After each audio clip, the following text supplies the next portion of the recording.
আসসালামু আলাইকুম। অনেকেই হয়তোবা ভাবতেছেন যে এই অতি বৃষ্টির ফলে হয়তোবা শসার দাম এত বেশি হয়েছে, কিন্তু আপনাদের ধারণাটা পুরোপুরি ঠিক না। বৃষ্টির ফলে সকল সবজির দাম কিছুটা কিছুটা না, কয়েক গুণ বাড়ছে, এইটা সত্য।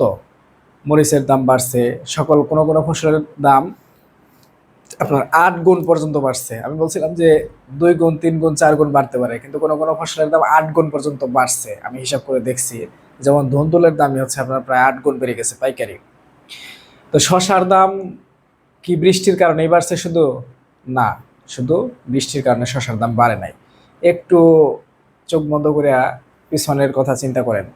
বৃষ্টির আগে আগে আমি একটা পোস্ট দিছিলাম, টেক্সট আর কি লিখে, যে জামালপুরের আমাদের এক কৃষক কয়েক মাস আগে বলছিল যে শশার আরো একটা দাইন যাবে, এরকম একটা লেখা লিখে পোস্ট করছিলাম, দেখেন ওটা কিন্তু বৃষ্টির আগে।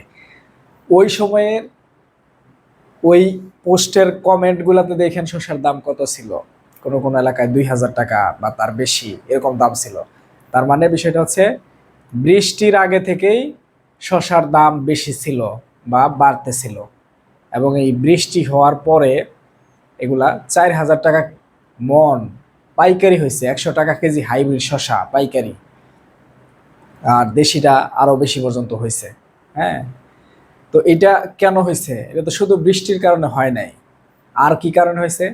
আর যে কারণে হয়েছে, কুরবানি ঈদের টার্গেট করে যে সমস্ত মানুষজন শশা লাগাইছিল, বা কুরবানি ঈদের পরে শশার বাজার যে একেবারে নেমে গেছিল, কমে গেছিল, কোরবানি ঈদের কিছুদিন আগে এবং কোরবানি ঈদের পরেও কম ছিল, মোটামুটি কোরবানি ঈদের আগে বেশি কম ছিল। তো ওই যে শশার দামটা একেবারে পড়ে গেল, একদম নেমে গেল, তখন মানুষ শশা লাগানি মোটামুটি বাদই দিছিল বলতে পারেন। মানে খুবই কম পরিমাণে শশা চাষ করছে। তাহলে যোগান নাই, চাহিদা ঠিকই আছে আগের মতোই। যদি যোগান না থাকে তাহলে তো দাম বাড়বেই, তাই না? মূলত শশার বাজার এই সময়ে বাড়ার অন্যতম কারণ হইতেছে এইটা। এই এই বিষয়টার উপরে মরার উপর খাড়ার গা হয়ে আসছে হচ্ছে এই টানা বৃষ্টি। আপনার এই যে কিছুদিন আগে যে একটা বৃষ্টি প্রবাহ গেল, বৃষ্টির প্রবাহ ধারা আপনার হচ্ছে ৭ জুলাই থেকে ১৩ জুলাই পর্যন্ত এইটা আসছে। এই বেশি দামের মধ্যে আবার আরো দাম বাড়ায় দিতে, এই বৃষ্টির প্রবাহের ফলে যে সমস্ত মানুষের একটু নিচু জমিতে ফসলের জমি ছিল বা শশার জমি ছিল, ওগুলা নষ্ট হয়ে গেছে, এবং নতুন করে মানুষ হচ্ছে ফসল লাগাইতে পারতেছে না বা পারে নাই। সব মিলাইয়াই মানে শসার দাম কয়েক গুণ বেড়ে গেছে।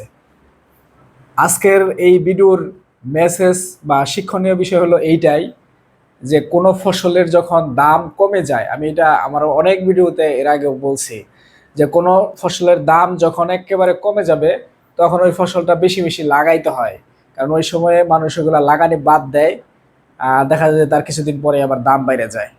আর যে সমস্ত ফসলের দাম যে সময়ে বেশি থাকবে, ওই সময় একটু চিন্তা ভাবনা করে লাগাইতে হয় যে সামনের দামটা কেমন থাকবে। যেমন এখন সমস্ত ফসলের দাম বেশি, তাই বলে কি সামনে ফসলের দাম বা সবজির দাম কম থাকবে? তা কিন্তু না। আগামী ২-৩ মাস সবজির দাম ভালো থাকবে, এটা আশা করতেছি ইনশাল্লাহ। ২-৩ মাস না, আপনার হচ্ছে আগস্ট, সেপ্টেম্বর, অক্টোবর, নভেম্বর, মোটামুটি ৪ মাস যে ভালো থাকবে, এটা এখন থেকে অনুমান করা যাইতেছে। তো আগামী কয়েক মাস সবজির দাম কেমন থাকবে এটা নিয়ে আর একটা বিস্তারিত ভিডিও আমি দিব, ভালো থাকবে কেন ভালো থাকবে এইসব বিষয়ে। তো ওই ভিডিওটা আপনারা দেখবেন। ভালো থাকেন সকলে, আসসালামু আলাইকুম, আল্লাহ হাফেজ।